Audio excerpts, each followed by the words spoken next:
আমার সেটিং এ একটু প্রবলেম হচ্ছে, একটু হেল্প কর কেউ আমাকে রেসপন্স দিয়ে। অনেকদিন করিনি, সিস্টেমে আপডেট হয়েছে যে সেটিং এর গন্ডগোল হচ্ছে একটু আমার। কারণ এসি ড্রাইভটা দেখ শুরু করিনি, আমরা ডিসি ড্রাইভটা করছিলাম তখন। এই এসি ড্রাইভ জায়গাটা কিন্তু সব থেকে কঠিন। আমি কিন্তু বারবার বলে দিচ্ছি, ড্রাইভ জায়গাটা সব থেকে কঠিন। একটু মনোযোগ দিয়ে সবাই পড়াশোনা কর। এসি ড্রাইভের মধ্যে আমরা যেটা মেন পড়াশোনা করব সেটা কিন্তু সেই 3 ফেজ ইন্ডাকশন মোটরের উপরেই।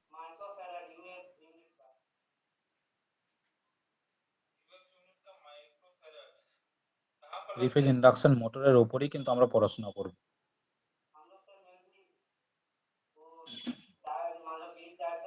এখন 3 ফেজ ইন্ডাকশন মোটরের উপরে কেন আমরা পড়াশোনা করব? না তো 95% ইউজ আমাদের ইন্ডাস্ট্রিতে সেটা কিন্তু 3 ফেজ ইন্ডাকশন মোটর।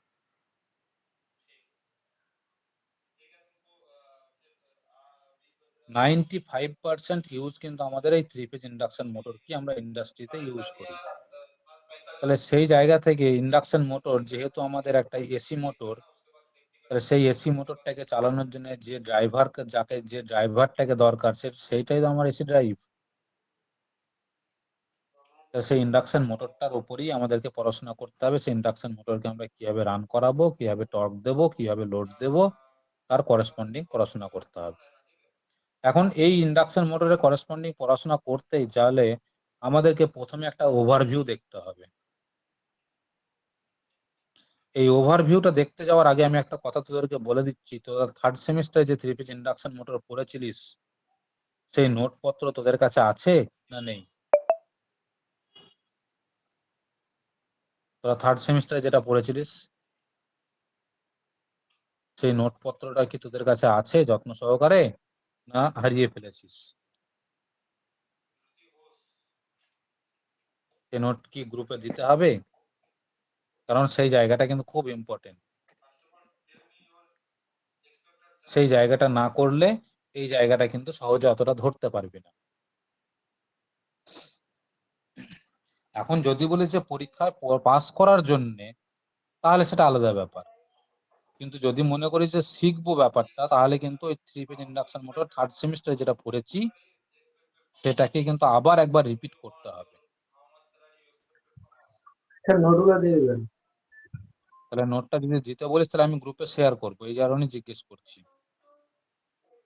কারণ আর যেটাই করিস না কেন, 3 ফেজ ইন্ডাকশন মোটরের নোট কিন্তু সব সময় তোদের কাছে রেখে দিবি, একটা কপি, যেন ফ্রেশ ভাবে তোদের কাছে থাকে। আর এই যে আমি যে পড়ানোর জন্য যে নোটটা দিই সেই নোট কিন্তু তোদের কাছে সাফিসিয়েন্ট তোরা ইন্ডাস্ট্রিতে কাজ করার জন্য।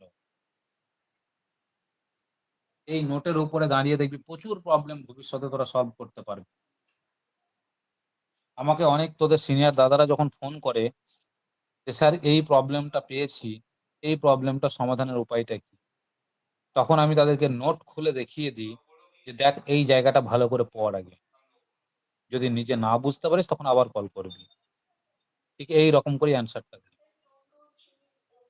সেই রেসপেক্টে বলছি, নোট পত্র কিন্তু যা দিচ্ছি বা দিয়েছি আগে, তোদের দেখবি সেগুলো বহু কাজে লাগবে ইন্ডাস্ট্রিতে যখন কাজ করতে ঢুকবি। এখন মনে হচ্ছে আমি কিছু যেটা বলছি এক কান দিয়ে ঢুকছে এক কান দিয়ে বার করে দিচ্ছিস, তাহলে সেই রেসপেক্টে কিন্তু করিস না। ইন্ডাস্ট্রিতে যখন কাজ করতে ঢুকবি না, বা হায়ার স্টাডিজ তো অনেকে একটা ইচ্ছে থাকে যে ডিপ্লোমা করার পর আমি বিটেক করব। এই ডিপ্লোমাতে তোরা যেটা পড়ছিস বিটেকে কিন্তু সেই একই জিনিসই পড়াশোনা করবি 70%। 70% ডিপ্লোমাতে যা পড়ছিস সেটা ডিপ্লোমার সিলেবাসে হবে 70%। 30% আরো এক্সট্রা কিছু পড়তে হবে ডিটেলসে। কিন্তু ডিপ্লোমাতে যেটাই পড়ছিস ধরে নে সেটাই বিটেকের 70% সিলেবাস। তাহলে এই জিনিসগুলোই তোদেরকে আবার বিটেকে পড়াশোনা করতে হবে, একই জিনিস একই ভাবে পড়াশোনা করতে হবে। হয়তো তোদের কাছে এখন যে ডেরিভেটিভ গুলো আছে, ডিরাইভ গুলো আছে, যেগুলো তোদেরকে এখন বলে যে এগুলো দরকার নেই, সেই জায়গাগুলো তোদেরকে তখন ডিটেলসে করতে হবে, আরো অঙ্ক করতে হবে, আরো কঠিন কঠিন টাফ অঙ্ক করতে হবে। ডিপ্লোমাতে যে যতটা সহজ অঙ্ক করিস বিটেকে কিন্তু সেই অঙ্কগুলো একটু হার্ড হয়ে যাবে, এইটুকুই প্রবলেম, সমান ডিফারেন্স। আরো তখন কঠিন কঠিন প্রবলেম গুলো করতে হবে। এখন 3 ফেজ ইন্ডাকশন মোটরকে যে আমরা 95% ইউজ করি ইন্ডাস্ট্রিতে, তার অ্যাডভান্টেজ গুলো কি কি বলতো আমাদের কাছে? তার অ্যাডভান্টেজ গুলো কি কি ছিল আমাদের? কেন আমরা 3 ফেজ ইন্ডাকশন মোটরকে এত পরিমাণ ব্যবহার করি? ডিসি মোটর দিয়েও তো আমাদের কাজ হবে, তাহলে ডিসি মোটরটাকে ব্যবহার না করে আমরা 3 ফেজ ইন্ডাকশন মোটরকেই ব্যবহার করব বা করছি এখনো পর্যন্ত, তাহলে সেটা আমরা কেন করছি? নিশ্চয়ই তার কিছু বৈশিষ্ট্য আছে।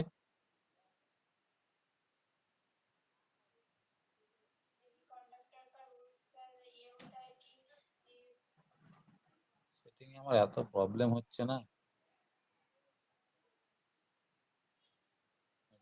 ধরতে পারছি না।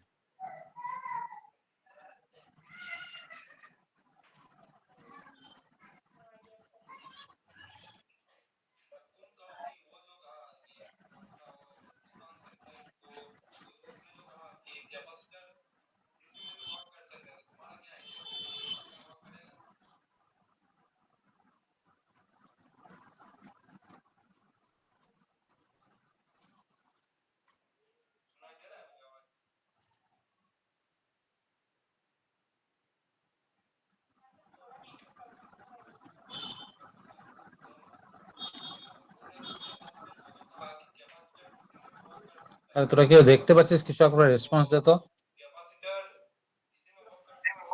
না স্যার। আমি কিছু বুঝতে পারছি না। সেটিং এ এবার নিশ্চয়ই দেখতে পাচ্ছিস।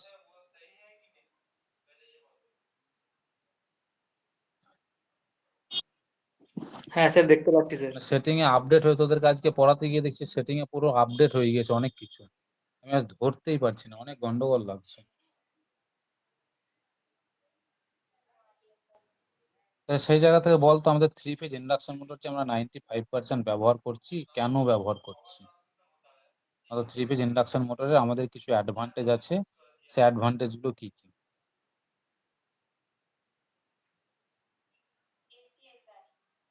এক নম্বর অ্যাডভান্টেজটাই হচ্ছে আমার রোবাস্ট ইন কনস্ট্রাকশন। ভাবিস না যে এগুলো থার্ড সেমিস্টারে পড়েছি বলে আবার আসবে না, এইগুলো আবার আসতে পারে কোশ্চেন। তাহলে এটাকে কেউ একটু এলাবোরেটলি বলতে পারবে, রোবাস্ট ইন কনস্ট্রাকশন কথার অর্থটা? রোবাস্ট কথার অর্থটাই হচ্ছে কম্প্যাক্টনেস।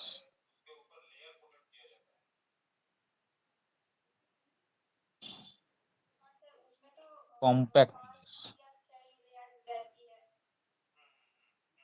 মানে আমার দরকার একটা 5 এইচপির মোটর, এটা আমার নিড, দরকার। এই 5 এইচপির মোটরটাকে আমি তো ইন্ডাস্ট্রিতে ব্যবহার করার জন্য ডিসি মোটরও ব্যবহার করতে পারি, আবার এসি মোটরও ব্যবহার করতে পারি। তাহলে আমি যদি ডিসি মোটর ব্যবহার করি, তাহলে এই 5 এইচপি মোটরের সাইজটা যদি ঠিক এতটা হয়, যদি 5 এইচপি মোটর যদি আমি ডিসি মোটর ব্যবহার করি, তাহলে তার সাইজ যদি ঠিক এই রকম পরিমাণ হয়, সেই 5 এইচপির মোটর যদি আমি এসি মোটর ব্যবহার করি, তাহলে দেখা যাবে সাইজটা ওর থেকে অনেক ছোট হয়ে গেছে।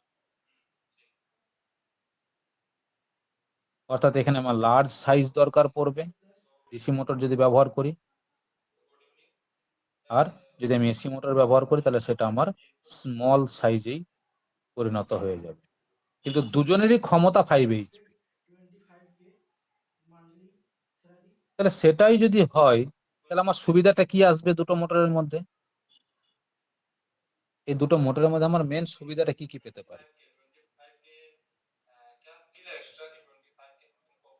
দেখ, মোটর যখনই আমি বানাবো, আমাকে তো এই মোটরটা বানানোর জন্য যে যে মেটেরিয়াল গুলো দরকার সেগুলো তো দোকান থেকে কিনে আনতে হবে।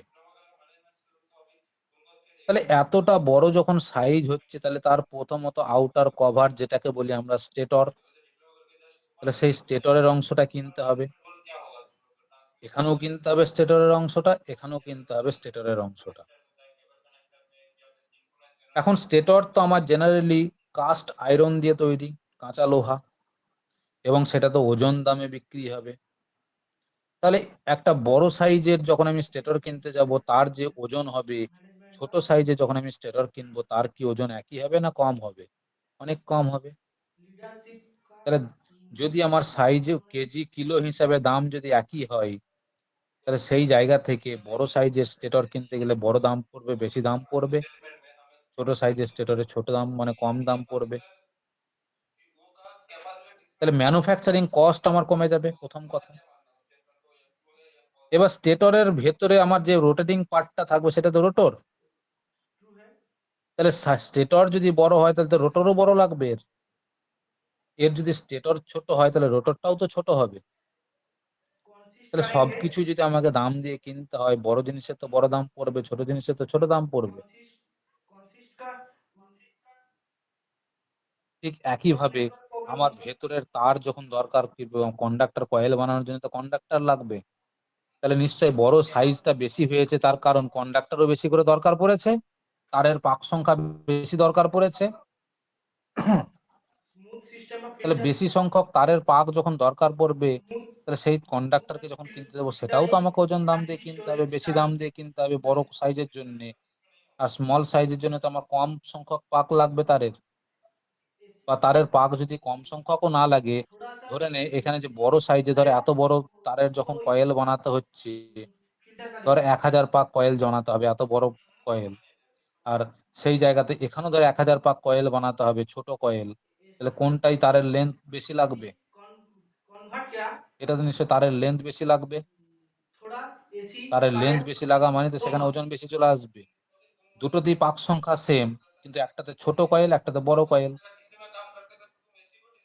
তাহলে যেটা বড় কয়েল সেখানে তারের ওজন বেশি চলে আসবে, যেটা ছোট কয়েল সেখানে তারের ওজন কম থাকবে। সব দিক থেকে দাম খরচ, দামের দিক থেকে বল মানে খরচের দিক থেকে বল, অ্যাকচুয়ালি ম্যানুফ্যাকচারিং কস্টের দিক থেকে বল, অনেক লেস হয়ে যাবে। অর্থাৎ সেখান থেকে আমরা মেন বলতে পারি ম্যানুফ্যাকচারিং কস্ট,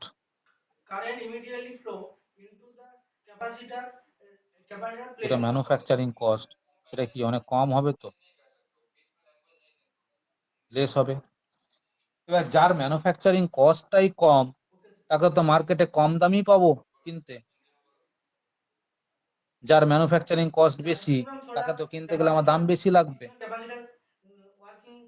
তাহলে দুটোই তো একই ক্ষমতা সম্পন্ন মোটর, দুটোই কিন্তু একই ক্ষমতা সম্পন্নই মোটর। যখন আমি ডিসি মোটর ব্যবহার করছি আমার কিনতে গেলে দাম বেশি লাগছে, আবার যখন এসি মোটর কিনতে যাচ্ছি ছোট সাইজ হওয়ার jন্য দাম কমই পেয়ে যাচ্ছি। তাহলে খরচের দিক থেকে চিন্তা করলে এটা আমার সহজ, কম খরচে পেয়ে যাচ্ছি। এটা কিনতে গেলে আমার বেশি সাইজ মোটর, বেশি খরচ লাগছে। এইবার এই যে বড় সাইজের মোটরটাকে রাখতে তো আমার জায়গাও বেশি লাগবে। ধর একটা ইন্ডাস্ট্রিতে 500 খানা মোটর আছে, এত বড় একটা প্ল্যান্ট, যে ইন্ডাস্ট্রিটাতে পুরো মোটরের হিসাব করলে দেখা যাচ্ছে 500 খানা মোটর দরকার। তাহলে সেই 500 খানা মোটর যদি আমি ডিসি মোটর ব্যবহার করি, তাহলে সেখানে প্রত্যেকটা মোটরের জন্য যদি জায়গা বেশি লাগে, বলতো এই 500 খানা মোটরের জন্য 4-5 কাঠা জায়গা বেশি লাগবে না? এখন ইন্ডাস্ট্রি যেখানে গড়ে উঠবে, যেখানে ইন্ডাস্ট্রি সেট আপ হবে, সেখানে বলতো জায়গার দাম খুব কি কম থাকে, না সেই জায়গার দাম অনেক বেশি হয়? তাহলে সেখানে যদি আমার 4-5 কাঠা জায়গা যদি এক্সট্রা লাগে এই মোটরটাকে রাখার জন্য বেশি, তাহলে সেই জায়গাটাও তো আমাকে কিনতে হবে। অর্থাৎ আমার প্রোডাকশন কস্ট যদি আমি চিন্তা করি, তারপর আমার রানিং কস্ট যদি চিন্তা করি, সেখানেও আমার বেশি লাগছে, দাম বেশিতে জায়গা কিনতে হচ্ছে। অর্থাৎ লার্জ স্পেস রিকোয়ার, যদি সেটা আমি 3 ফেজ ইন্ডাকশন মোটর ব্যবহার করি আমার লেস স্পেস রিকোয়ার। অর্থাৎ স্পেসের দিক থেকেও যদি আমি চিন্তা করি, এটাও আমার লেস কম লাগবে। আর কি কি হতে পারে বল?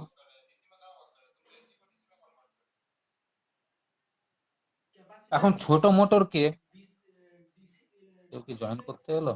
एसी का करंट कैपेसिटर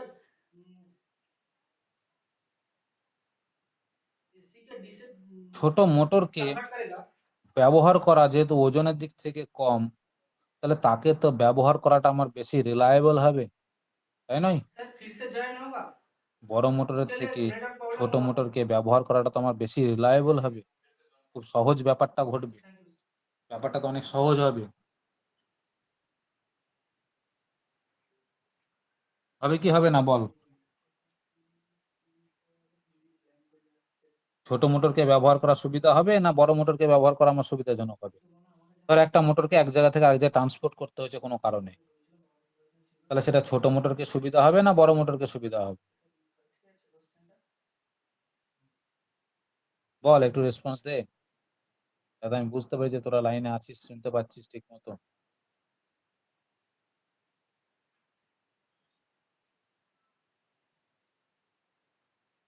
কিরে আকাশ, শুনতে পাচ্ছিস? হ্যাঁ স্যার শুনতে পাচ্ছি স্যার সব ঠিক আছে তো তোমার ছবি? হ্যাঁ স্যার ঠিক আছে স্যার অসুবিধা হলে আমাকে সাথে সাথে জানাস তো একটু, কেউ রেসপন্স করুক আর না করুক। তাহলে দেখ, বড় মোটর যখনই আমি ব্যবহার করতে যাব সব দিক থেকে আমার অসুবিধা পাচ্ছি, আবার ছোট মোটর ব্যবহার করতে গেলে আমার দামের দিক থেকে বল, খরচের দিক থেকে বল, তাকে ব্যবহার করার দিক থেকে বল, সব দিক থেকে আমি কমের দিকে হয়ে যাচ্ছে, তাহলে কেন আমি বেশি দাম দিয়ে কিনতে যাব সবকিছু? তাহলে এটা তো গেল আমার খরচের ব্যাপার। আর কি কোনো সুবিধা আমার নেই এসি মোটরের? फिल्टरिंग फिल्टरिंग আর কি কি সুবিধা আছে বল? करेगा इसके लिए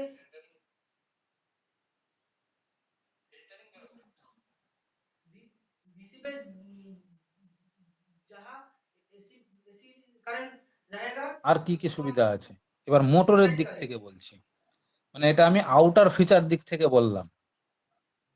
এবার ইনার ফিচারের দিক থেকে, মোটরের ভেতরের কার্যকারিতার উপরে ব্যাপার করে কি কি সুবিধা পাবো এসি মোটরের কাছ থেকে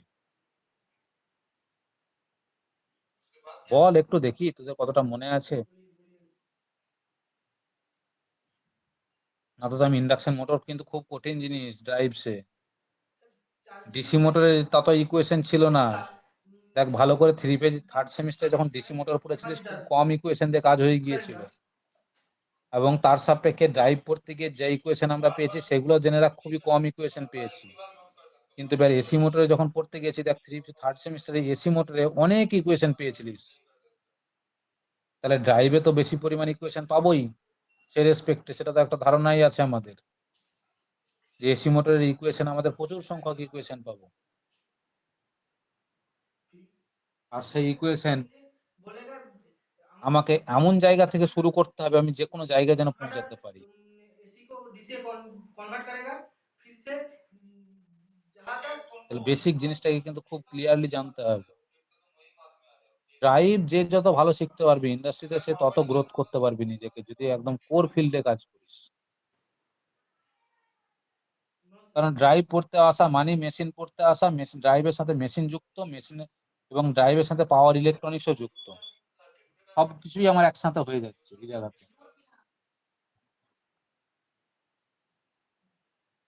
এবার মেশিনের ভেতরের কার্যকারিতার দিক থেকে বলতো এসি মোটরে আমার অ্যাডভান্টেজ কি কি ছিল? फ्यूजिंग यूनिट इसके लिए ओवर करंट होगा तो फ्यूज कार्ड हो जाएगा এক নম্বর ফার্স্ট सर्किट অ্যাডভান্টেজ, बेकार इसके लिए 2 নম্বর ओवर পয়েন্টে करंट যদি होगा আমি तो লিখি, इसके लिए ट्रिप हो जाएगा এটা যদি আমি 1 নম্বর পয়েন্টের মধ্যে ঢুকিয়ে দিলাম, দেখ 1 নম্বর পয়েন্টকে আমি 3-4টা পয়েন্টে ভাগ করলাম, যে তোরা যতটা পয়েন্ট বাড়াতে পারবি এইভাবে। এবার আমি মেন পয়েন্ট 2 নম্বর পয়েন্টে ঢুকছি, ইনার কার্যকারিতার ব্যাপারের উপরে। 2 নম্বর পয়েন্টে আমি প্রথমেই বলতে পারি হায়ার স্টার্টিং টর্ক। इसके लिए फ्यूज का इनिशियल कॉस्ट कम कम होगा और एमसी का इनिशियल कॉस्ट हाई होगा তার স্টার্টিং টর্কের পরিমাণটা অন্যান্য মোটরের তুলনায় অনেক বেশি। उड़ जाएगा तो স্টার্টিং টর্ক আমাকে কি जॉइनिंग এফেক্ট होएगा দেবে, तो फिर से কোন यूज करेगा সুবিধাটা দেবে আমাকে স্টার্টিং টর্ক, কোন সুবিধাটা আমাদেরকে প্রদান করে বেশি? एक्सीडेंट हो जाएगा तो বল, एमसीबी স্টার্টিং টর্ক আমাদেরকে সবসময় কোন জায়গাতে সাহায্য করে? उड़ेगा तो एमसीबी फिर से इंस्टॉल करेगा। इससे आप कॉस्ट इसके लिए লোড অবস্থায় মোটরটাকে রান করে দেয়।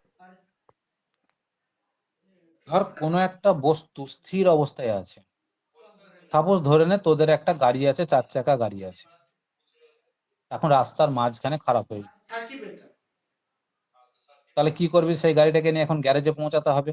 হাই होगा। তাহলে রাস্তায় মাঝখানে যখন খারাপ হয়ে পড়ে আছে, সে স্থির হয়ে দাঁড়িয়ে গিয়েছে, এবার যখন গ্যারেজে নিয়ে যাবি সবাই মিলে ঠেলতে ঠেলতে নিয়ে যেতে হবে তো। তাহলে স্থির অবস্থা থেকে যখন আমি ঠেলতে শুরু করব, যখন গাড়িটা মুভমেন্ট নেবে, দেখ সবাইকে তখন প্রথমেই খুব জোর ধাক্কা দিতে হয়। তারপরে যখন গাড়িটা মুভমেন্ট নিয়ে নেয়, তখন দেখ আর অতটা জোরে ধাক্কা দরকার পড়ে না। তখন গাড়িটা গড়িয়ে যাওয়ার জন্য যতটা ক্ষমতা দরকার সেটাই পিছন থেকে প্রয়োগ করলেই হয়ে যায়।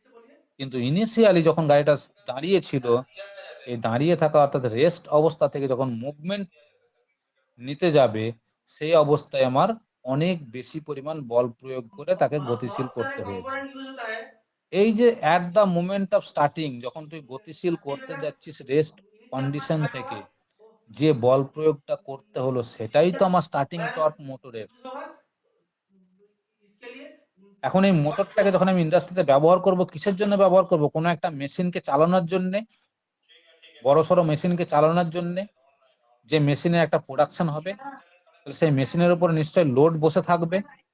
তাহলে সেই লোডেড কন্ডিশনে যখন মেশিনটাকে রান করাবো, সেহেতু ইনিশিয়াল অবস্থায় হাই পরিমাণ বল প্রয়োগ করতে হবে সেটাকে রান করানোর জন্য মেশিনটাকে। তাহলে ওই হাই পরিমাণ বল প্রয়োগ করতে গিয়েই যেটা দরকার সেটাই তো আমার স্টার্টিং টর্ক মোটরের। তাহলে সেই স্টার্টিং টর্কটাই আমার একমাত্র 3 ফেজ ইন্ডাকশন মোটর অন্যান্য মোটরের তুলনায় সব থেকে বেশি পরিমাণ দিতে পারে। তাহলে 3 ফেজ ইন্ডাকশন মোটরকে যদি আমি ব্যবহার করি, তাহলে স্টার্টিং টর্ক বেশি পাওয়ার কারণে কোনো একটা রেস্ট মেটেরিয়ালকে মুভমেন্ট করানোর জন্য খুব সহজ হবে অন্যান্য মোটরের তুলনায়।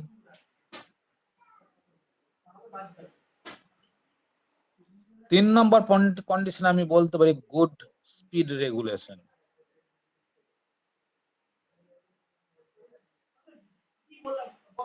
এগুলো সব বলেছি দেখ আগে থার্ড সেমিস্টারে। থার্ড সেমিস্টার তো নয়, ফোর্থে ছিল এই সেমিস্টার, তাই তো। গুড স্পিড রেগুলেশন অর্থাৎ ধর একটা মোটর ঘুরছে 1000 আরপিএম এ, আমাকে এখন ঘোরাতে হবে 1005 আরপিএম এ। তাহলে এই আরপিএম এর ডিফারেন্সটা কত? দুটো আরপিএম এর মধ্যে ডিফারেন্সটা কত? 5। মাত্র ডিফারেন্স হচ্ছে 5, ডিফারেন্স হচ্ছে অনলি 5 আরপিএম। এই 5 আরপিএম যে ডিফারেন্সটা আমি যদি অন্যান্য মোটরের ক্ষেত্রে করতে যাই, যতটা ইন্ডাকশন মোটরের কাছ থেকে যতটা সহজভাবে করতে পারবো, অন্যান্য মোটরের ক্ষেত্রে কিন্তু এতটা সহজভাবে আমি করতে পারবো না। যেটাকেই বলি আমরা গুড স্পিড রেগুলেশন, অর্থাৎ রেগুলেশন কথার অর্থ হচ্ছে কন্ট্রোল। অর্থাৎ স্পিড কন্ট্রোলটাকে আমরা খুব স্মুথলি আমরা কন্ট্রোল করতে পারবো। এটা কি বলি আমরা গুড স্পিড রেগুলেশন। 4 নম্বর আর কি করতে পারি বলতো ইন্ডাকশন মোটরের কাছ থেকে? একটা তো বল তোরা। আমি এসিতে বললে ভালো হতো যে এসি হোক, এসি কি কাজ এটা বলা যায় জানি তো মানা দিয়ে তাহলে কি এরকম বলবো একটাও মনে পড়ছে না, অনেক পয়েন্ট ছিল দেখ।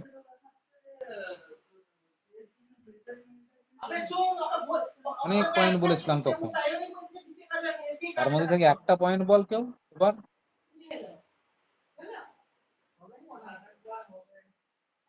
এত তাড়াতাড়ি সব ভুলে গেলে হবে রে? কি হলো নাকি ব্যাপারটা? আরে ইন্টারভিউটা হ্যালো তো তাড়াতাড়ি সব ভুলে যাচ্ছিস, কি করে বলছিস রে? 4 নাম্বারটা ছিল ওভারলোড ক্যাপাসিটি। আমি এখন পরের পয়েন্টটা বলতে পারি, ওভারলোড ক্যাপাসিটি। ওভারলোড ক্যাপাসিটি মানে আমরা ইন জেনারেল মোটরকে যেটা প্রয়োগ করি, যে লোডটা সচরাচর যেটা প্রয়োগ করি, সেইটাকে বলি আমরা ফুল লোড।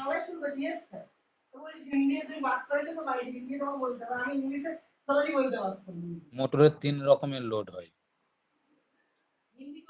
এই যে সাপোজ বলছি 5 এইচপি মোটর, এই যে মোটরটাকে আমরা বলেছি 5 এইচপির মোটর, তাহলে সেই 5 এইচপির মোটরটা আমি এখানেই লিখলাম। দোকান থেকে যখন আমি 5 এইচপি মোটরটা কিনতে যাব, দোকানকে বলবো গিয়ে যে আমাকে 5 এইচপির একটা মোটর দাও। তাহলে এই মোটরের লোড ধারণ করার ক্ষমতা কত? 5 এইচপি, মানে 5টা ঘোড়ার সমান কাজ করবে। সচরাচর আমরা সাদা বাংলা এটাই বুঝি, এইচপি মানে হর্স পাওয়ার। তাহলে হর্স মানে ঘোড়া, পাওয়ার মানে শক্তি, মানে 5টা ঘোড়ার ক্ষমতার সাথে সমান। তাহলে 5টা ঘোড়া যে কাজটা করতে পারবে, এই মোটরটা একাই সেই কাজটা সম্পন্ন করবে। তাহলে 5টা ঘোড়া যে পরিমাণ লোড টেনে নিয়ে যেতে পারবে, তাহলে এই মোটরটা সেই পরিমাণ লোড নিয়ে ক্যারি করতে পারবে। তাহলে এই যে মোটরের যে লোড ক্যাপাসিটি, যখন আমি দোকান থেকে কিনে আনলাম 5 এইচপি মোটর বলে, তাহলে এই মোটরের রেটিংটা, লোড ক্যাপাসিটিটা কি? কোন load? Full load, maximum load, না ওভারলোড? বল, কে বলতে পারিস দেখি? এই লোডটাকে আমরা জেনারেলি কি লোড বলি? কোন লোড বলি? ফুল লোড, না ম্যাক্সিমাম লোড, না ওভারলোড?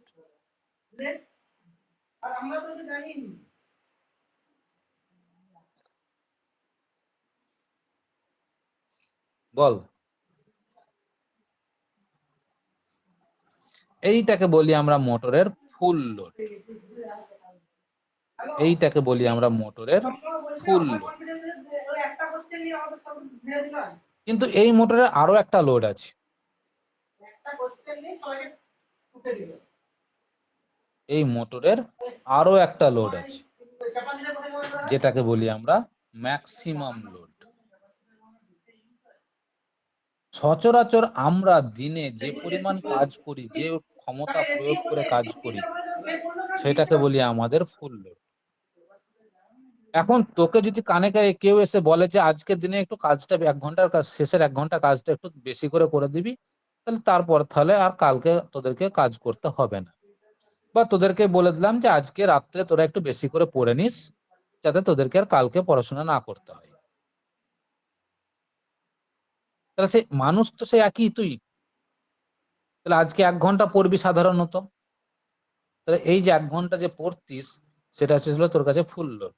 কিন্তু আমি তোদেরকে বলে দিচ্ছি কালকে তোদেরকে আর কোনো পড়তে দেবো না, তাহলে যা পড়ার আজকে পড়ে নে। তাহলে তখন কি করবি? সারা রাত জেগে পড়াশোনা করে নিবি কালকার পড়াটা। জেনারেলি স্টুডেন্টদের তো এটাই কর্তব্য হয়।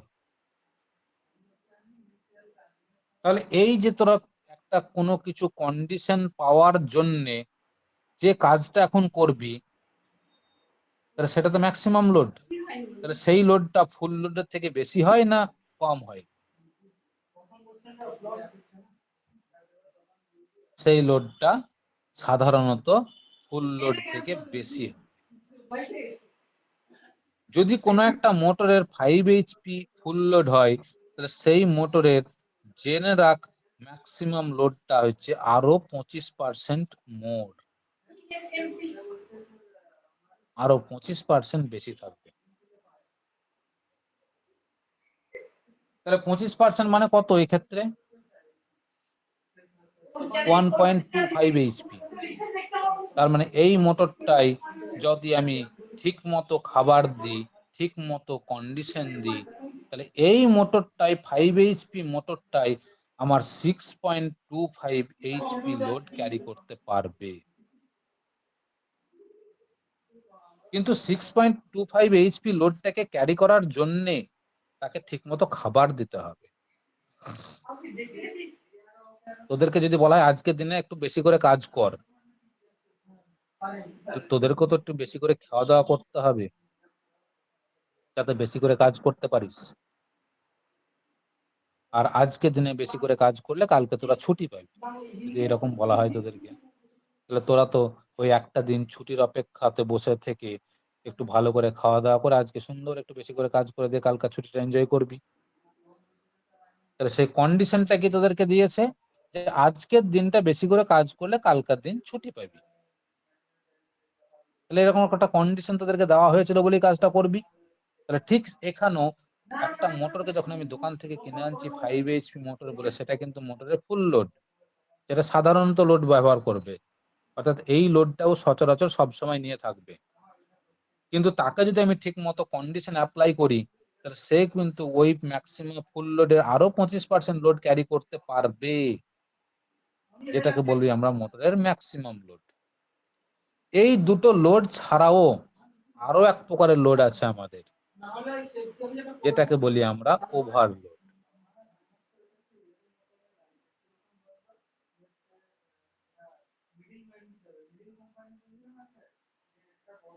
কিন্তু ওভারলোড কন্ডিশনটা সবসময় জানতে হবে ভেরি শর্ট টাইম ডিউরেশনের জন্য, ভেরি শর্ট টাইম ডিউরেশনের জন্য, অর্থাৎ সব সময়ের জন্য নয়, খুব অল্প সময়ের জন্য। কিরকম ব্যাপারটা? ধর আজকে সারাদিন তোরা মাটি বইছিস, কোথাও পুকুর কাটা হচ্ছে, মাটি বইছিস, আর মাটি বইছিস এত পরিমাণ, তোর মাথায় 50 কিলো পরিমাণ ওজন, মাথায় প্রত্যেকে মাটি বইছিস। তাহলে সারাদিন ধরে তোরা 50 কিলো করে ওজন বয়ে নিয়ে চলেছিস, তাহলে সেইটা এবং ওই 50 কিলো ওজন বয়ে নিয়ে যাওয়ার জন্য তোদের শারীরিক কোনো কষ্ট হচ্ছে না, তাহলে সেটা তোদের ফুল লোড না ম্যাক্সিমাম লোড বল? তাহলে সেই লোডটা তোদের কাছে ফুল লোড হবে না ম্যাক্সিমাম লোড হবে, কোনটা? ফুল লোড হবে। ওইটা তোদের ফুল লোড হবে। এইবার দিনের শেষে কাজ করতে করতে দিনের শেষে এসে দেখছিস যে একবার 70 কিলো মাটি পড়ে আছে, তাহলে তুই কি করবি? 50 কিলো নিয়ে যাবি, যে পরের বার এসে 70 কিলো আবার 20 কিলো নিয়ে যাবি, না একবারে খুব কষ্ট করে 70 কিলোটাকে নিয়ে গিয়ে যাতে আর পরের বার না আসতে হয় সেই চিন্তা করবি, কোনটা? হ্যাঁ দেখো তো, তাহলে কোনটা করবি বল?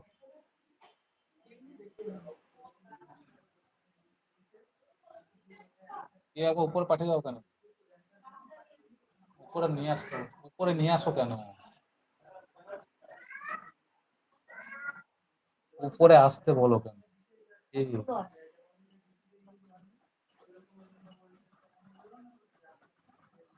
বেশ একটু ওয়েট করতো।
ফার্স্টে দিলে তো তাহলে তো এক্সপেকটেশনটা বলতাম, তাহলে পপ করে বলে বেরিয়ে চলে যেতাম। আমি 25 ভুল বললাম, 25 টাই শুরু করতে হবে, তুই যাই বলবি না কেন তোকে আমি তো বললাম যে আমার ভাই লিডারশিপ তো করতে পারবো।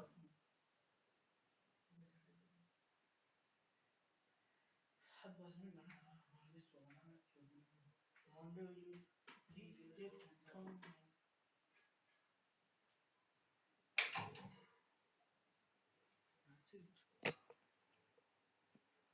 বাবারে সোমবার দিতে বলেছি দিদি ইন্টারভিউ প্রসেসিং এন্ড প্র্যাকটিস।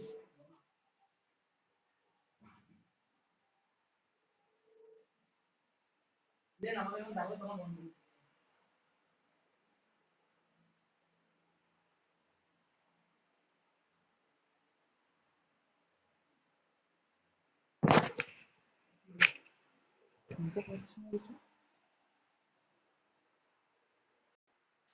তাহলে কি বললাম যে ওভারলোড ক্যাপাসিটির ব্যাপারটা বলছিলাম, তাই তো? যে লাস্ট তোদের 50 কিলো করে মাটি ওজন বইছিলিস, শেষবার এসে দেখা যাচ্ছে 70 কিলো ওজন আছে। তাহলে সেই 70 কিলো ওজন তুই একবারে নিয়ে যাবি, না একবার 50 কিলো নিয়ে গিয়ে পরের বার এসে আবার 20 কিলো নিয়ে, কোনটা চাইবি করতে? নিশ্চয়ই 70 কিলো ওজনটাকে যদি তুই ক্ষমতায় প্রয়োগ করে পারিস, তাহলে একবারই কষ্ট করে নিয়ে চলে যাবি, যাতে দ্বিতীয়বার আর 20 কিলোটা না আনতে হয় সেটাই চেষ্টা করবি। তাহলে ওই যে ভেরি শর্ট টাইম ডিউরেশন, সেইটাই আমরা যখন প্রয়োগ করি সেইটা কি বলছি আমরা ওভারলোড ক্যাপাসিটি। তাহলে ওভারলোড ক্যাপাসিটি কিন্তু ম্যাক্সিমাম লোডের থেকেও বেশি। ম্যাক্সিমাম লোড যেটা থাকবে তারও 25% বেশি থাকবে কিন্তু আমার ওভারলোড ক্যাপাসিটি।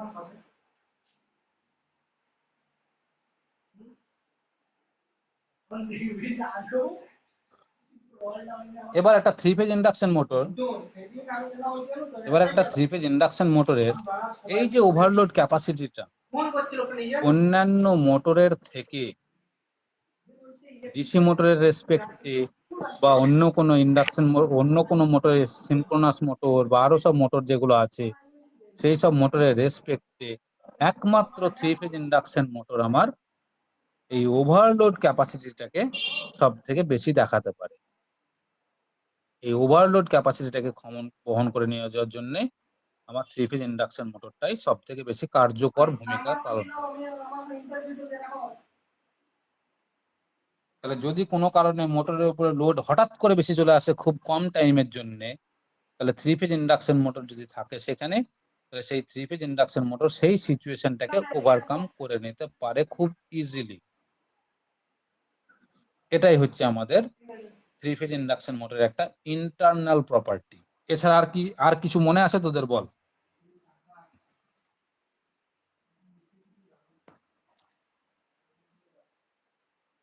এছাড়া তোদের কি আর কিছু মনে আছে?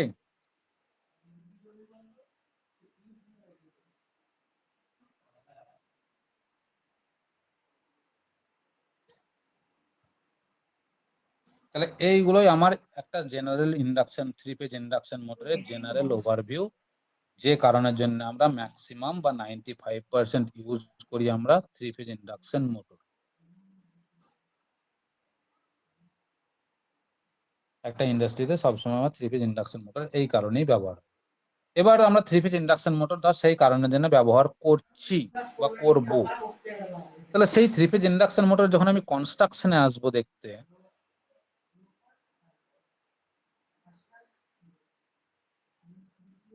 যখন আমি কনস্ট্রাকশন দেখতে আসব, তখন 3 ফেজ ইন্ডাকশন মোটরের মেন কনস্ট্রাকশনের পার্টে কি কি পাবো? যার একটা পাবো আমরা স্টেটর, আর আরেকটা পার্ট পাবো আমরা রোটর। এখন 3 ফেজ ইন্ডাকশন মোটরের স্টেটরে বলতো কি থাকে?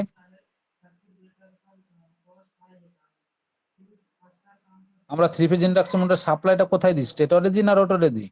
বাইরে থেকে যে ইলেকট্রিক্যাল সাপ্লাইটা দিই, 3 ফেজ ইন্ডাকশন মোটরকে যে বাইরে থেকে যে ইলেকট্রিক্যাল সাপ্লাইটা দিই সেটা কোথায় দিই? স্টেটরে দিই না রোটরে দিই? স্টেটরে স্যার। স্টেটরে কটা সাপ্লাই দিই? তিনটে ফেজ। তিনটে ফেজ দিই আমরা। আর একটা কিন্তু নিউট্রাল। DC না, নিউট্রাল দিই না। আচ্ছা স্যার।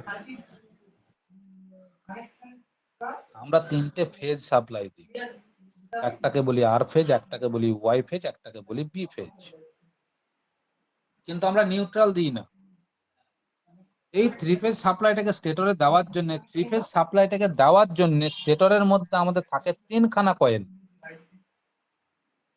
আমাদের স্টেটরের মধ্যে থাকে আমাদের তিনখানা কয়েল। ধর এই একখানা কয়েল, আবার এই একখানা কয়েল, আবার এই একখানা কয়েল। এই তিনখানা কয়েল কিন্তু স্টেটরের মধ্যে বসে থাকে। এই তিনখানা কয়েল স্টেটরের মধ্যে যে থাকে, তারা কিভাবে থাকে? স্লটে স্লটে থাকে। তাহলে সেই স্লট ডিস্ট্রিবিউশনটা ফোর্থ সেমিস্টারে দেখিয়েছিলাম, সেইভাবে মনে করে এবার যে কিভাবে সেই স্লট ডিস্ট্রিবিউশনে থাকে। বাট আলটিমেটলি প্রত্যেকটা কয়েলের তো দুখানা করে টার্মিনাল, একটা স্টার্টিং একটা এন্ডিং। প্রত্যেকটা কয়েলের দুটো করে টার্মিনাল থাকে, একটা স্টার্টিং পয়েন্ট একটা এন্ডিং পয়েন্ট।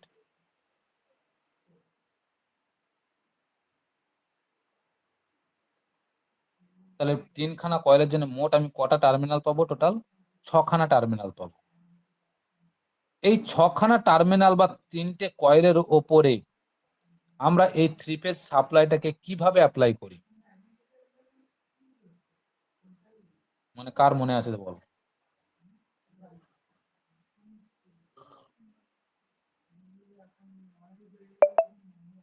ধর এই টার্মিনালটাকে বলছি এ, এটাকে বলছি বি, এটাকে বলছি সি, এটাকে বলছি ডি টার্মিনাল, এটাকে বলছি ই টার্মিনাল, এটাকে বলছি এফ টার্মিনাল। এ থেকে এফ পর্যন্ত আমার কাছে 6খানা টার্মিনাল আছে। এই 6খানা টার্মিনালকে নিয়ে আমি কিভাবে কানেকশন করে এই থ্রি ফেজ সাপ্লাইটাকে আমরা স্টেটরের মধ্যে অ্যাপ্লাই করব?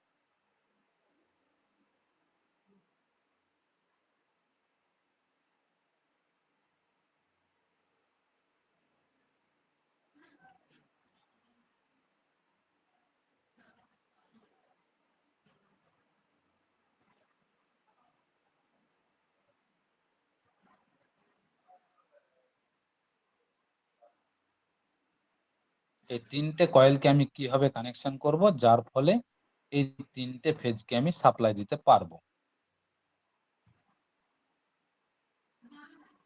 আমরা এই তিনখানা কয়েলের থ্রি ফেজ ইন্ডাকশন মোটরের স্টেটরে যে তিনখানা কয়েল থাকে, সেই তিনখানা কয়েলের আমরা কানেকশন যেটা করি সেটাকে বলি আমরা ডেল্টা কানেকশন। এটাকে বলি আমরা ডেল্টা কানেকশন। ডেল্টা কানেকশন দেখতে কেমন? ঠিক এই একটা কয়েল, ঠিক এই একটা কয়েল এবং এই একটা কয়েল। এটা যদি আমার এ টার্মিনাল হয়, এটা যদি আমার বি টার্মিনাল, এটা যদি সি, এটা যদি ডি হয়, আর এটা যদি ই, আর এটা যদি আমার এফ হয়, তাহলে আমরা কিভাবে কানেকশনটা করি? এ আর এফ কে কানেকশন করব, যে সেখানে একটা ফেজ কে দেবো, ধরে নে সেখানে আর ফেজ কানেকশন করব। বি আর সি কে একটা কানেকশন করব, যে সেখানে একটা ফেজ কে দেবো, ধর ওয়াই ফেজ কে দিলাম। আর ই আর ডি কে একটা কানেকশন করে সেখানে দেব আমি বি ফেজ কে। এইভাবে যে কানেকশনটা করি সেটাকে বলি আমরা ডেল্টা কানেকশন। তাহলে থ্রি ফেজ ইন্ডাকশন মোটরের স্টেটরের মধ্যে যে কানেকশনটা থাকবে সেই কানেকশনটা কিন্তু হবে আমার ডেল্টা কানেকশন। মনে থাকবে? এই ডেল্টা কানেকশন দেওয়ার ফলে থ্রি ফেজ ইন্ডাকশন মোটরের স্টেটরে ডেল্টা কানেকশনে থ্রি ফেজ সাপ্লাই দেওয়ার ফলে আমার এই তিনটে ফেজের ওপরে বা তিনটে কয়েলের ওপরে তিনখানা ম্যাগনেটিক ফ্লাক্স তৈরি হবে। যার এটাকে প্রথম কয়েল যদি বলি, তাহলে এখানে যে ম্যাগনেটিক ফ্লাক্সটা তৈরি হবে φ1 এক নম্বর ফ্লাক্স, এটা যদি তৈরি হবে 2 নম্বর ফ্লাক্স, এটা তৈরি হবে 3 φ3 3 নম্বর ফ্লাক্স।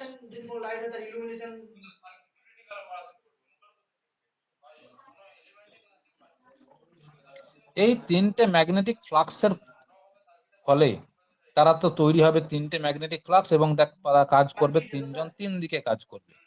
এ একজন কাজ করবে এদিকে, এ একজন কাজ করবে এদিকে, এ একজন কাজ করবে এদিকে। কারণ ম্যাগনেটিক ফ্লাক্স হচ্ছে আমার ভেক্টর রাশি, যার মান এবং অভিমুখ দুটোই থাকবে।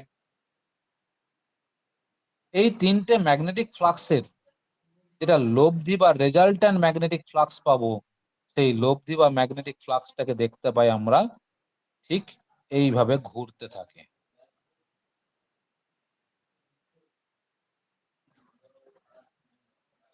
যেটাকে বলি আমরা রোটেটিং ম্যাগনেটিক ফ্লাক্স। তাহলে এখানে তৈরি হয় আমার স্টেটরে একটা রোটেটিং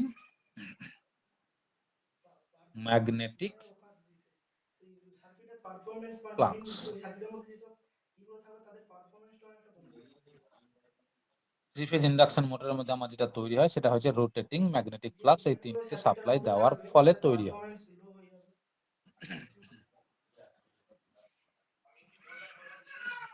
যখনই থ্রি ফেজ ইন্ডাকশন মোটরের স্টেটরে আমি 3 ফেজ সাপ্লাই দেব, আমার 3 ফেজ স্টেটরের মধ্যে আমার তৈরি হবে একটা রোটেটিং ম্যাগনেটিক ফ্লাক্স। এই যে রোটেটিং ম্যাগনেটিক ফ্লাক্সটা তৈরি হলো, এই রোটেটিং ম্যাগনেটিক ফ্লাক্সটা একটা মিনিটে বা 1 মিনিটে কত পাক রোটেট করবে, সেটা কি আমরা কি বলি? 1 মিনিটে যে সংখ্যক পাক রোটেট করবে সেটাকে আমরা কি বলি? তখন আপনাকে হিন্দি আমি বিষয় বল, বুঝতে পারিনি। আমি বলতে চাইছিলাম যে সেটাকে আমরা কোন টার্মে প্রকাশ আমরা করি? ইউজ করছি না। কোন একটা 3 ফেজ ইন্ডাকশন মোটরের স্টেটরে সাপ্লাই দেওয়ার ফলে যে রোটেটিং ম্যাগনেটিক ফ্লাক্সটা তৈরি হয়, সেই রোটেটিং ম্যাগনেটিক ফ্লাক্সটা 1 মিনিটে কিন্তু যখন আমরা এসিতে যত সংখ্যক পাক রোটেট করে বা যত সংখ্যক বার রোটেট করবে, সেই রোটেশনটাকে আমরা কি বলি? কিছুই ফান্ডা রয়ে যাচ্ছে, সেটাকে ফিল্টারিং এর সিস্টেমে ওই জায়গায় আমরা ক্যাপাসিটর ইউজ করি। বল, এটা তো বলা উচিত। Synchronous speed. সেটাকে বলি আমরা synchronous speed. DC sir use করা যায় না। তাহলে সিনক্রোনাস স্পিড জিনিসটা কি বুঝতে পারলি? যে সিনক্রোনাস স্পিড কথার অর্থটা যে মোটরের স্টেটরের পাক নয়, সরি রোটরের পাক নয়, কিন্তু সিনক্রোনাস স্পিড কথার অর্থটা হচ্ছে যখনই আমি 3 ফেজ ইন্ডাকশন মোটরের স্টেটরে 3টে কয়েলের মধ্যে যখন আমি 3 ফেজ সাপ্লাই আমি অ্যাপ্লাই করছি, 3 ফেজ কয়েলের মধ্যে যে ম্যাগনেটিক ফ্লাক্সটা তৈরি হচ্ছে, সেই ম্যাগনেটিক ফ্লাক্সের রেজাল্ট্যান্ট ম্যাগনেটিক ফ্লাক্স যেটা 1 মিনিটে যে সংখ্যক বার বা যে নাম্বার অফ রোটেশন কমপ্লিট করবে, সেই নাম্বার অফ রোটেশনটাকে বলি আমরা সিনক্রোনাস স্পিড। সেই সিনক্রোনাস স্পিডকে জানিস আমরা কি নাম দ্বারা প্রকাশ করি? এনএস দ্বারা, সম্ভব না যদি আমরা দেখতে যাই যার মানটা হচ্ছে 120 এফ বাই পি, ফোন সেই জায়গায় তো আমরা যেখানে এফ কথার অর্থটা হচ্ছে আমার সাপ্লাই ফ্রিকোয়েন্সি, চার্জার কি আমরা বলতে পারি, এটাই স্যার আমি বলতে চাইছিলাম। যেখানে এফ কথার অর্থটা হচ্ছে আমার সাপ্লাই ফ্রিকোয়েন্সি, আর পি কথার অর্থটা হচ্ছে আমার number of pole per phase. Sir আমরা ওটা কিভাবে ইউজ করব? রেকটিফায়ার ইউজ করে আমরা ওই যেটা এসি কারেন্ট সেটাকে আমরা number of pole per phase. Rectifier mainly AC supply থেকে এসি সাপ্লাই ভালো করে উচ্চারণটা মাথায় রাখবি, number of pole per phase. Transferring unit হিসাবে এই কথাটা কিন্তু সর্বদা মাথায় রাখবি। এই জায়গাটা যদি ভুল সবসময় আমরা সবাই করে। জানি যে AC as a alternating current. এখন পার ফেজ কথার অর্থটা কি? একটা ফেজে, ডিসিতে আমরা কারেন্টলি মানে এটা একটা ফেজে, যে কোনো একটা ফেজে যে কত সংখ্যক পোল আছে। যদি আমরা এখন কত সংখ্যক পোল আছে কি করে বুঝবো? এসি কোনো একটা বাল্ব জ্বালাই তখন তার মধ্যে দেখা যায় যে যদি যখন বাল্বটা এই কয়েলটা তৈরি করতে ধর আমার দরকার 1000 পাক ব্রাইটনেস হাই হয় দরকার। বাকি এই নরমাল একটা কয়েল তৈরি করতে ভোল্টেজ আমার আনসার দরকার সেজন্য 1000 পাক। মানে ল্যাপটপ বা ফোনের মতো ইলেকট্রিক এই 1000 সংখ্যক পাককে কি আমি যখন মোটরের মধ্যে কয়েল বানাই তখন কি এক জায়গাতে দিই, না ভাগ ভাগ করে পাক মারি?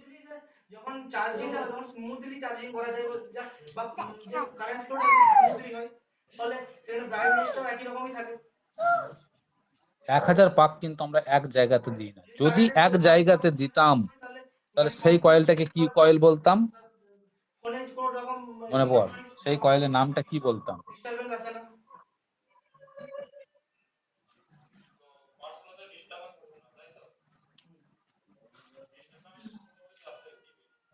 যদি 1000 সংখ্যক কয়েলকে আমি এক জায়গাতে রাখতাম তাহলে সেই কয়েলটাকে আমরা কি কয়েল বলতাম? ইউজ করে Concentrated winding.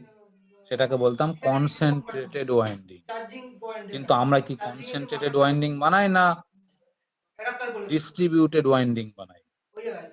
এবার আমরা যদি বানাই ওরা ডিস্ট্রিবিউটেড ওয়াইন্ডিং। কারেন্ট আসে তখন কি হবে যে আমরা সেখানে করি কি, ধরে নে এই 1000 সংখ্যক পাকটাকে আমি 4 জায়গাতে রাখবো,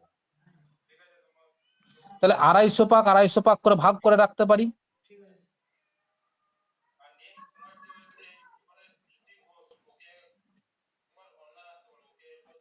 এরকম করে 250 পাক করে ভাগ করে নিলাম, 4 ভাগে ভাগ করে নিলাম। আর স্যার একটা তাহলে এখানেও 250 পাক থাকলো, এখানেও 250 পাক থাকলো, এখানেও 250 পাক থাকলো, এখানেও 250 পাক থাকলো। স্যার তখন কিন্তু তফাৎটা কোথায় থাকবে? বলতে তো অসুবিধা হচ্ছিল। এই 250 পাক যেখানে শেষ হলো, এই 250 পাক যেখানে শুরু হচ্ছে, এদের দুজনের মধ্যে কানেকশন থাকবে। একটু অসুবিধা হচ্ছিল, তাই জন্য বলতে এখানে যেটা শেষ হচ্ছে, এর যেটা শুরু হচ্ছে, এদের দুজনের মধ্যে আবার কানেকশন থাকবে। যখন আমি স্যালারি এক্সপেকটেশনটা বললাম, ঠিক এখানে যেটা শুরু হচ্ছে শেষ হচ্ছে, এখানে যেটা শুরু হচ্ছে, এদের মধ্যে আবার কানেকশন থাকবে। ক্লাস সেফটি এন্ড ম্যানেজমেন্ট অর্থাৎ 4খানা কয়েল সিরিজে কানেক্টেড। কোর্স করেছিলাম। তাহলে বল আলটিমেটলি 4খানা কয়েল যদি সিরিজে কানেক্টেড থাকে, তাহলে এই 4টে 250 যোগ করে তো আমি 1000ই পাচ্ছি। ফায়ার তাহলে সেটা তো এই কয়েলটার সাথেই সমান হচ্ছে। ফায়ার সেফটি দুটো মিলে কোর্সটা করিয়েছি। কিন্তু তফাৎটা কোথায় থাকে? এই কয়েলটাকে যদি আমি ক্লকওয়াইজ বানাই, তাহলে এটাকে বানাবো আমি অ্যান্টি ক্লকে। এটা আবার ক্লকে থাকবে, এটা আবার থাকবে অ্যান্টি ক্লকে। সুপারভাইজার যে তাকে তো বাকিদেরকে তো লিড করতে হবে, বাকি সেটা ব্যাপারটা বলছি। অর্থাৎ এই যে যতটা জায়গাতে 1000 সংখ্যক পাক আমি রেখেছি, ধর এইখানে আমি 4টে পাকে ভাগ, 4টে কয়েলে ভাগ করে নিলাম। সেই জায়গায় হিসাব কথা আমি যে বলেছিলাম প্রথমটা ক্লকে দিলাম, তারপর একটা অ্যান্টি ক্লকে, পরেরটা ক্লকে, আবার অ্যান্টি ক্লকে। তাহলে সেটা করার ফলে ক্লকে জড়ানোর ফলে এখানে যদি তৈরি হয় চুম্বকের উত্তর মেরু, তাহলে অ্যান্টি ক্লকে যদি তৈরি, তাহলে নিশ্চয়ই তৈরি হবে চুম্বকের সাউথ পোল। আবার এখানে তৈরি হবে নর্থ পোল ক্লকের জন্য, আবার এখানে তৈরি হবে সাউথ পোল। সেটার কথা বলছিলাম। আর আমাকে বাংলা ইন্টারভিউ অংশগ্রহণ করানোর জন্য থ্যাংক ইউ। তাহলে লেবু তো তাহলে এখানে আমার টোটাল কটা ম্যাগনেটিক পোল তৈরি হলো? 4টে, দুটো নর্থ পোল, দুটো সাউথ পোল। তাহলে এটা আমি কতগুলো কয়েল ফেজের জন্য করলাম? একটা ফেজের জন্য। হিন্দি হবে ইংলিশ বলবো না, ঠিক সিমিলারলি এই ফেজেও ঠিক এখানে এই ফেজটার জন্য যদি ঠিক আমি এরকম অ্যারেঞ্জমেন্ট করি, পরবর্তী কয়েলটার জন্যও কিন্তু আমি এই রকমই অ্যারেঞ্জমেন্ট করব, এবং তার পরবর্তী কয়েলটা তো আমি ঠিক এই রকমই অ্যারেঞ্জমেন্ট করব। প্রত্যেকটা ফেজের কয়েলের মধ্যে আমার একই রকম অ্যারেঞ্জমেন্ট থাকবে।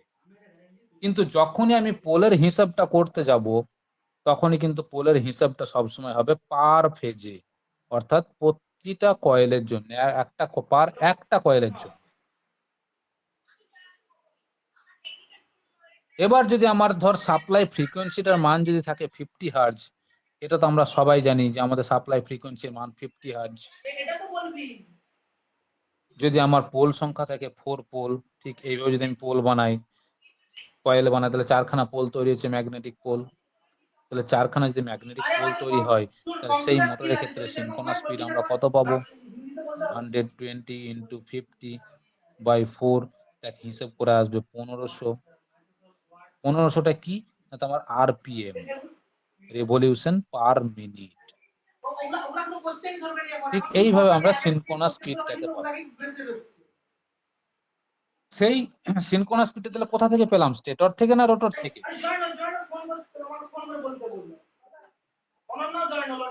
Stator থেকে স্যার। সবাই ভুলটা কিন্তু এটাই করবে, যে রোটর থেকে। সিনক্রোনাস স্পিড মানে রোটরের গতিবেগ, এটাই ভুলটাই কিন্তু করবে।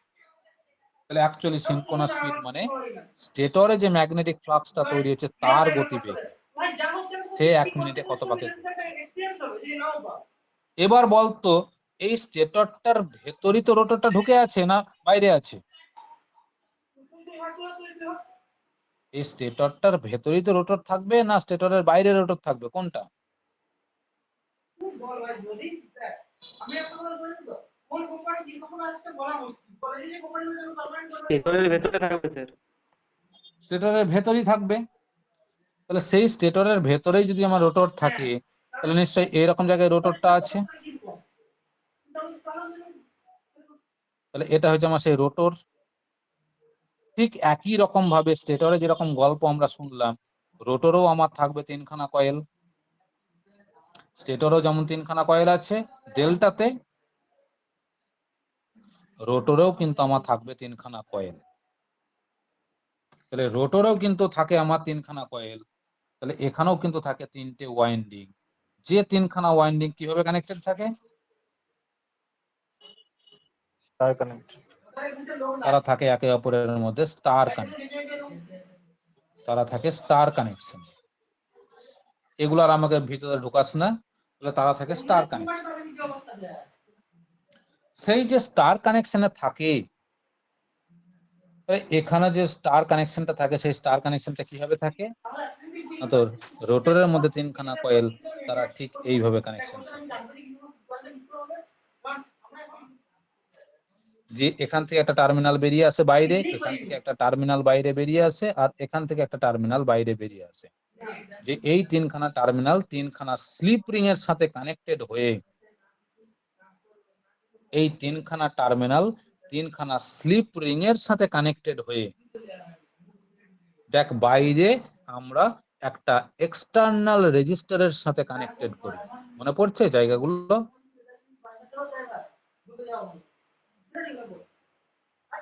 তাহলে সেই যে রোটরের ভেতরে, স্টেটরের ভেতরে রোটর আছে, আবার রোটরের মধ্যে এই তিনখানা কয়েল আছে।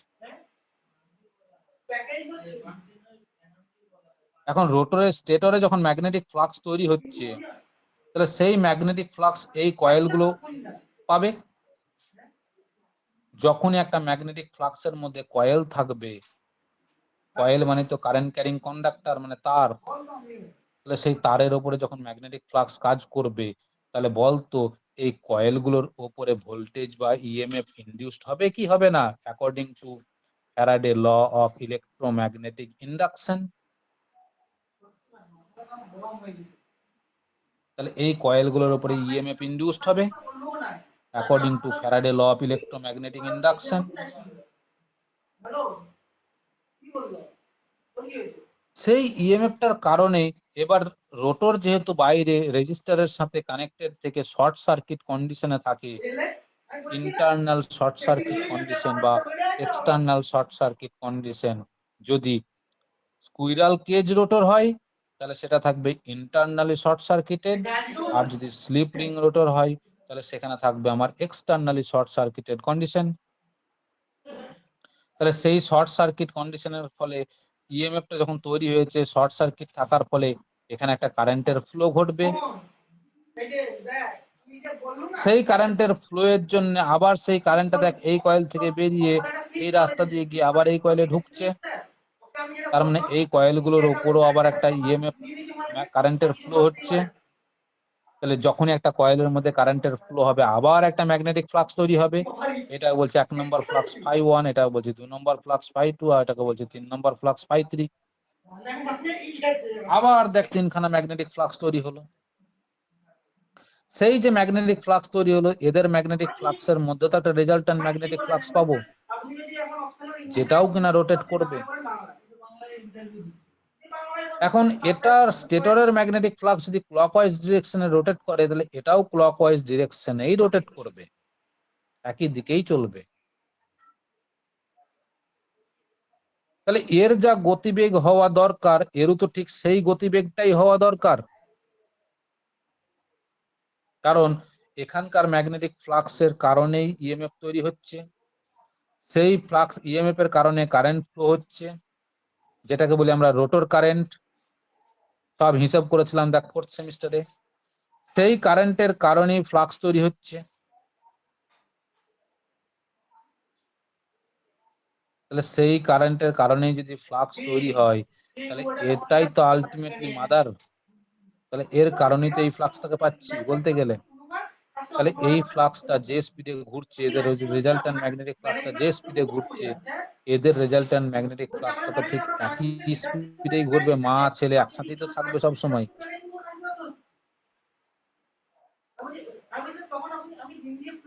তাহলে এরও তো একই স্পিডেই ঘোরা উচিত। এখন এই ম্যাগনেটিক ফ্লাক্সটা যখনই ঘুরবে, তখন এই ম্যাগনেটিক ফ্লাক্সটা কোথায় আছে? রোটরে। আর রোটর থেকে দেখ, রোটরে যেখানে কয়েলটা থাকে, সেই রোটর কয়েলের সাথে একটা ডান্ডি থাকে যেটাকে বলি আমরা শ্যাফট। সেই শ্যাফট দেখ বিয়ারিং এর সাথে কানেক্টেড থাকে দুই দিকে, যার ফলে রোটরটা ঘুরতে শুরু করে। অর্থাৎ এই ম্যাগনেটিক ফ্লাক্স আর এই ম্যাগনেটিক ফ্লাক্স একে অপরের বিপরীত ফোর্সের কারণে। কারণ এখানে তৈরি হয় মোটর প্রিন্সিপালে, এখানে তৈরি হয় ফ্লাক্স জেনারেটর প্রিন্সিপালে। আমরা জানি মোটরের প্রিন্সিপাল ফ্লেমিং এর রাইট হ্যান্ড রুল না লেফট হ্যান্ড রুল, কোনটা বল? মোটর ফ্লেমিং এর লেফট হ্যান্ড রুল মেনে চলে না রাইট হ্যান্ড রুল মেনে চলে?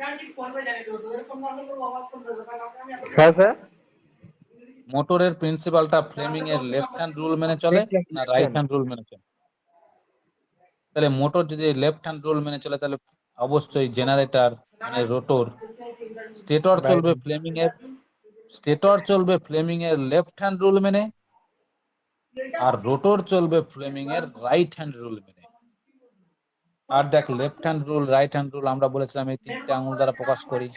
তাহলে এই তিনটে লেফট হ্যান্ড রুলের এই তিনটে আঙুল আর রাইট হ্যান্ড এর এই তিনটে আঙুল, যদি দুটোর ম্যাগনেটিক ফ্লাক্স একই দিকে থাকে, তাহলে ই মানে electric field, electric current, M হচ্ছে ম্যাগনেটিক ফ্লাক্স, আর এফ হচ্ছে ফোর্স। তাহলে এইভাবে চিন্তা করে দেখ ভালো করে, যে দুটোর ম্যাগনেটিক ফ্লাক্স, দুটোর কারেন্ট ডিরেকশন যদি একই দিকে থাকে, দেখ ভালো করে দুটোর ফোর্স একে অপরের বিপরীত দিকে হবে। সেই দুটোর ফোর্স একে অপরের বিপরীত দিকে হওয়ার কারণেই তো রোটরটা ঘুরতে শুরু করে। আর রোটর যখনই ঘুরতে শুরু করছে, রোটর দুই দিকে দুটো বিয়ারিং আছে, সেই বিয়ারিং এর একটা ফ্রিকশনাল ফোর্স আছে। সেই ফ্রিকশনাল ফোর্সের কারণে যে স্পিডে ঘোরা উচিত অ্যাকচুয়ালি সেই স্পিডে ঘুরতে পারছে না, কিছুটা সিনক্রোনাস স্পিডের থেকে কিছুটা কম স্পিডে ঘুরবে। এই যে কিছুটা কম স্পিডে ঘুরবে, সেটার কারণটা কি না, তো এই বিয়ারিংটার ফ্রিকশনাল ফোর্স। শুধু বিয়ারিংটার ফ্রিকশনাল ফোর্স নয়, তার সাথে আরো একটা জিনিস থাকে। এই যে স্টেটর আর রোটরের মাঝখানে কি একটা গ্যাপ থাকে কি থাকে না? মোটরের স্টেটর আর রোটরের মাঝখানে একটা গ্যাপ থাকে, তো এই গ্যাপের মধ্যে তো একটা বাতাস থাকে। তাহলে যখনই কোনো একটা বাতাস থাকবে, সেই সম্মুখে যদি আমরা কোনো একটা গতিশীল বস্তু থাকি, তাহলে সেই গতিশীল বস্তুর সম্মুখে বাতাসটাও তো একটা বাধা অতিক্রম করে। যেরকম আমরা সাইকেল চালাই, সামনের দিক থেকে বাতাস আসলে যে বাতাসটা আমাদের সাইকেলের গতিটাকে খানিকটা রুখে দাঁড়ায়, ঠিক সেই কারণে এই স্টেটর আর রোটরের মাঝখানে যে বাতাসটা থাকবে, সেই বাতাসের কারণেও আমার কিছুটা গতি, রোটরের গতি বাধার সম্মুখীন হবে।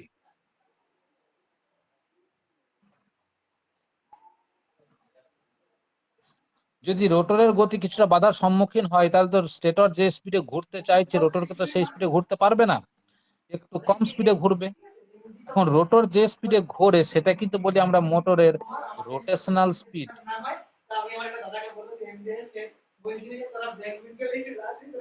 আর সেটাকে আমরা নাম দিই এন আর দ্বারা, আরপিএম। এখন এন আর জেনারেলি এনএস থেকে তো কিছুটা কম হবে।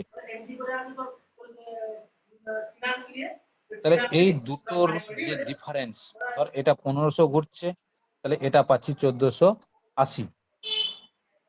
তাহলে ডিফারেন্সটা কত? 20। তাহলে 20 ডিফারেন্সটা পেতে গেলে আমাকে কি করতে হবে? 1500 থেকে 1480 বিয়োগ করতে হবে, অর্থাৎ এনএস থেকে এনআর কে বিয়োগ করতে হবে। অর্থাৎ যদি আমি এখন এনএস থেকে এনআর কে বিয়োগ করি, তাহলে যেটা পাবো সেটা কি আমরা বলি যে এই পরিমাণ স্পিড অ্যাকচুয়ালি কম ঘুরছে, মানে স্পিডটা ঘুমিয়ে গেছে। সেই কারণে বলি সেটাকে বলি আমরা স্লিপ স্পিড। সেটাকে বলি আমরা স্লিপ স্পিড। এখন এই স্লিপ স্পিডকে অর্থাৎ এনএস কে এনআর মাইনাস বিয়োগ করে যে স্লিপ স্পিডটা পেলাম তাকে যদি আবার এনএস দিয়ে সিনক্রোনাস স্পিড দিয়ে ভাগ করি তাহলে সেটাকেই বলি আমরা স্লিপ, আর সেটাকে আমরা রাম দিই এস দ্বারা। এগুলো তো সব মনে থাকা উচিত, তখন যদি বাংলায় বলো, কিন্তু তবুও বলছি কেন, তার কারণ আছে। বলছি ইংলিশে বলা যাবে না। ঠিক বুঝে পাচ্ছ কিন্তু ইংলিশে বলছি এবার দেখ, আমরা যখন থ্রি ফেজ ইন্ডাকশন মোটর পড়েছিলাম তখন স্লিপ মানে এটা পেয়েছিলাম, এই ইকুয়েশনটা পেয়েছিলাম। এবার আমরা যখন ড্রাইভসে পড়তে আসব, বল তো ভালো করে, এই যে গতিবেগটা, এই গতিবেগটা কৌণিক বেগ না রৈখিক বেগ?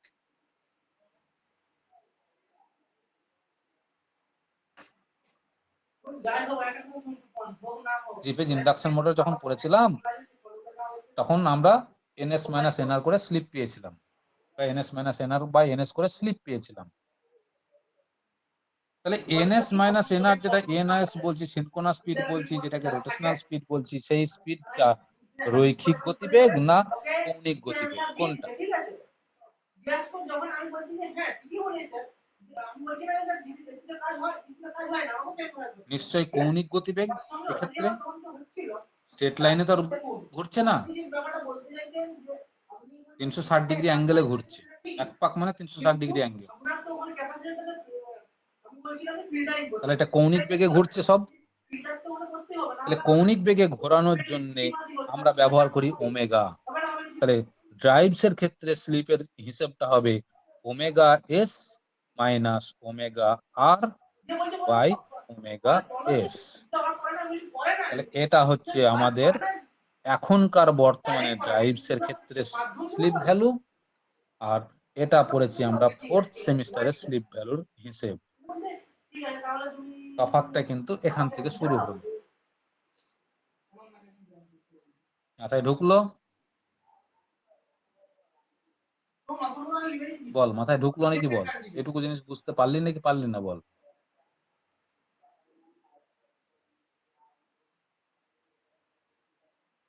কিরে?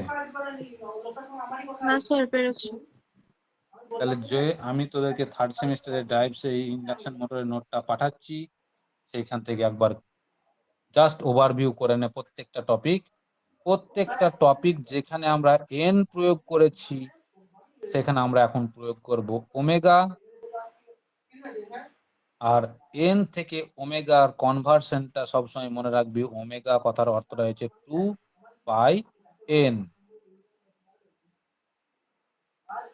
যদি এটা আরপিএম এ থাকে তাহলে সেক্ষেত্রে আমাদেরকে 60 দিয়ে ভাগ করতে হবে, তবেই পাবো আমরা আরপিএস, তখনই আমরা রেভলিউশন পার সেকেন্ড ওমেগা দ্বারা প্রকাশ করব। ঠিক এই কনসেপ্টটা নিয়ে আমাদেরকে বাকি ইকুয়েশন গুলোকে কনভার্সন করতে হবে।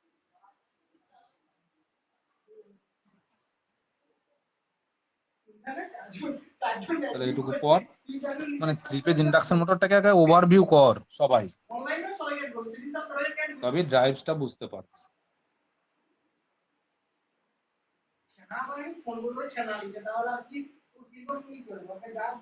চল ঠিক আছে, এটুকুই থাক আজকে, প্রথম দিন অনেক করলাম ড্রাই এসি মোটর।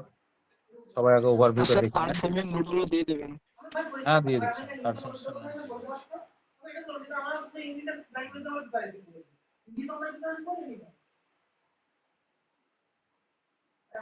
ঠিক আছে, রাখতে হবে।